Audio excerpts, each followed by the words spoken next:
প্রথম পেজ থেকে আমি তোমাদের দেখাবো এবং আমি শুরুও করব। তো তোমরা সবাই কেমন আছো? আশা করি অনেক ভালোই আছো। তো আমি একটা কথা বলছি, সবাই ছোটরা পড়বে এবং লেখাশোনা করার সাথে সাথে পড়াশোনাও করবে। আমি একটা এমন বই দেখাচ্ছি, সবাই পড়বে। এটার নাম হলো ছাত্রবন্ধু। ঠিক আছে, আমরা সবাই পড়ি। চলো, আমাকে প্রথমে দেখতে হবে। চলো, এটা কি? উত্তর দিবে কমেন্টে। এটা এটা এটা ফুল, এটা ছিল, এটা না। উত্তর হলো অনেক অনেক অনেক কাল অনেক কাল আগে, যখন মানুষ জন্মায়নি তখন পৃথিবীতে ফুল ছিল না। মানে যখন আমাদের দেশে মানুষ জন্মায়নি তখন ফুল ছিল না, তখন ছিল বড় বড় ঘাস আর পাতা। ফুল একদমই ছিল না, জানো? ছোট থেকে আমি বলছি, ফুল একদমই ছিল না, শুধু বড় বড় ঘাস, বড় বড় ঘাস। তারপরে দেখছি, শুনো, তাহলেই তোমরা গল্পটা দেখতে পারবে। যখন পৃথিবীতে ফুল ছিল না তখন কি ছিল বলছি, তাহলে কি ছিল? যখন পৃথিবীতে ফুল ছিল না তখন কেবল বড় বড় ঘাস আর পাতা গাছ ছিল। বললাম না যে ঘাস ছিল বড় বড়? এখানে উত্তরেই দেখাচ্ছে বড় বড় ঘাস ছিল। তারপরে দেখাচ্ছি, তারপরে এক রাতে ফুলপরিরা, কি মানে এক রাতে ফুলপরিরা আসে? এক রাতে ফুলপরিরা কোথায় কোথায় নেমে এসেছিল? এক রাতে ফুলপরিরা পৃথিবীতে পাতা ভরা বাগানে নেমে এসেছিল। ঠিক আছে, পড়ো, তোমাদেরকে বলছি আমি। তারপরে এখানে তো তারপর ফুলপরিরা কোথায় থেকে ফুলের বীজ এনেছিল? ফুলপরিরা তাদের দেশ থেকে ফুলের বীজ এনেছিল। ঠিক আছে, এনেছিল তো এখানে নাকি?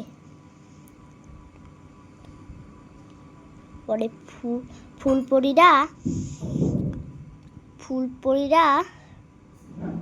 বীজ নিয়ে কি করছিলেন?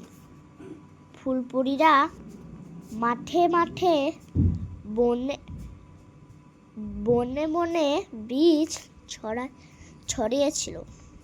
তার মানে ছড়িয়েছিল ফুল। তোমরা কি শুনছো নাকি ওইদিকে মন পড়াচ্ছে তোমাদের? চুপ করে শোনো। ফুলপরিরা কোন সময় পৃথিবীতে নেমে আসতো? ফুলপরিরা রাত্রে বেলায় পৃথিবীতে নেমে আসতো। ঠিক আছে, আমি তোমাদেরকে এইটুকুই পড়ালাম। ঠিক আছে, এইটুকুটা তোমরা মুখস্থ করবে আর উত্তরগুলো দিয়ে যাবে। ঠিক আছে, এই উত্তরটা আমাদেরকে দিয়ে যাবে। ঠিক আছে, তখন আমরা বলবো, তখন আমাদের কিচ্ছু ছিল না, তখন আমাদের ছিল বড় বড় ঘাস আর পাতা, ফুল ছিল না একদমই। কিন্তু আমরা তখন হয়নি, মানে বাচ্চারা তখন হয়নি, মোটা মোটা খালি ঘাস ছিল, বুড়ো বুড়ো ঘাস ছিল। আর এখন কিচ্ছু নাই, এখন সব ফুল। আগেকার যুগে অনেক ছিল, ফুল গাছ পাতা ছিল, জানো? ছোট বাচ্চাদেরকে বলছি, বড় বড় ঘাস ফাঁস ছিল। এবার দেখো, এবার আমি পরের পেজে পড়াচ্ছি। ঠিক আছে, তোমাদেরকে আমি একটা জিনিস পড়াবো, সেটা তোমরা মন দিয়ে শুনবে। হ্যাঁ, এই যে কি আছে, এগুলো রৌদ্র আছে, বাঁশি আছে, মেঘ আছে, ভূমন্য আছে, বৃষ্টি আছে, মধু আছে, সুর আছে, ছায়া আছে। ঠিক আছে? তাহলে একটা রৌদ্র, বাঁশি, মেঘ আরে আছে, এগুলো আছে। তো তোমাদেরকে আমি একটা জিনিস পড়াচ্ছি, ওগুলো তোমরা মন দিয়ে শুনবে, ঠিক আছে? দাঁড়াও আমি এখন বার করি, তারপরে ওটাকে পড়াচ্ছি।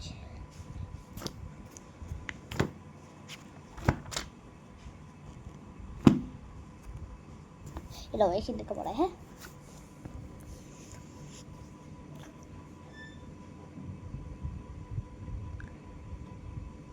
সোয়েটার, শীত না, আগে এখান থেকে পড়ায়। পোশাকের নাম কোন ঋতু পরা হয়? কেন ওই ঋতুতে পরা হয়? ঠিক আছে? তারপর লিখছে পোশাকের ছবি। ঠিক আছে? আমি দেখো আমি বলছি, সোয়েটারের শীতের হাত থেকে বাঁচতে সোয়েটার। তারপরে কি আছে? চাদর, শীতের হাত থেকে বাঁচতে চাদর। ঠিক আছে? তোমরা এগুলো পড়বে, হ্যাঁ। আমি বলছি এগুলো পরীক্ষায় পড়তে পারে। আমি যে পরীক্ষার পেজটা দেখালাম না, যারা যারা দেখেছেন তারা জানতে পারবেন। তো এটা দেখাচ্ছি আমি। তারপরে বৃষ্টিতে বর্ষা বৃষ্টি জল পত্রতে রেনকোট, মানে রেনকোট পরতে হবে। তারপর কি বলছে দেখো, সুতির কাপড়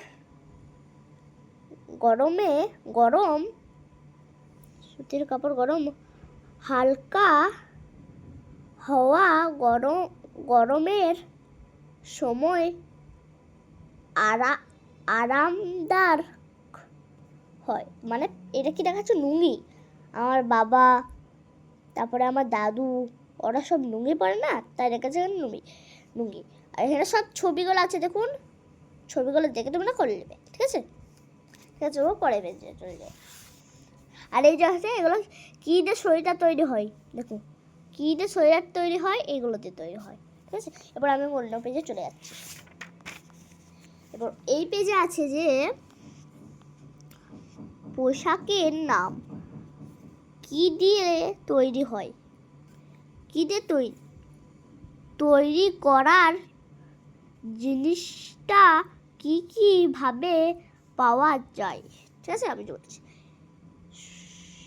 সোয়েটার, আমি এখান থেকে পরপর বলাচ্ছি।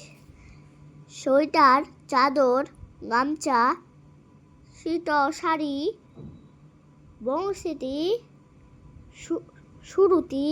সুতির কাপড়, উল সুতি, শীতের মধু, শীতের ছতু। তারপরে আছে ভেড়া বা ছাগলের লোম থেকে খনিজ তেল থেকে কাপড়, তুলো থেকে খনিজ তেল থেকে কাপড়, সুতো থেকে তৈরি হয়, হ্যাঁ। আর এখানে উত্তরগুলো আছে, দেখো। ঠিক আছে? এরপর পরে বেজে চলে যায়। ঠিক আছে? পরে পেজে আমরা এইটা আছে নাকি, এনে আছে দেখো, গাছের লতা পাতা। তারপরে কি আছে? পশুর চামড়া, গাছের শুকিয়ে নিয়ে গায়ে জড়াতো লতা পাতা, দড়ি পাকানোর মতো পাকিয়ে গায়ে বানিয়ে তৈরি করল। ঠিক আছে? আমি এইখানে এতটা পড়াচ্ছি, ঠিক আছে? তারপরে এই কোনগুলো আছে দেখো। ঠিক আছে? এখন এইটা পড়তে না এতগুলো পাতা তো এতগুলো পাতাগুলো পড়তে না জান বেরিয়ে যাবে। আর তোমাদেরকে অতগুলো পড়াচ্ছে না, তোমাদেরকে অত আমি টেনশন দিতে পারছি না, তাই আমি তোমাদেরকে এখান থেকে এইটুকু পড়ালাম, ঠিক আছে? তো তোমরা আমার দেখে দেখে সবাই পড়বে। এই ভিডিওটা একটু লাইক করে দেবেন আর চ্যানেলটাকে সাবস্ক্রাইব করে দেবেন আর আমার পাশে থাকবেন আর কমেন্ট করবেন, ঠিক আছে? আর এই কোশ্চেনগুলো যেগুলো আমি বল দিচ্ছি সেই কোশ্চেনগুলো না আমি পরীক্ষায় পড়তে পারি, ঠিক আছে? পরীক্ষায় এই প্রশ্নগুলো পড়তে পারি। আমি যে একটা প্রশ্ন পাতা পেজ দেখালাম না, ওইটা যে দেখেছেন সে পারবেন, আর যে দেখেননি সে তো পারবেন না। আর এইগুলো দেখে না করবেন, ঠিক আছে? Tata, bye bye.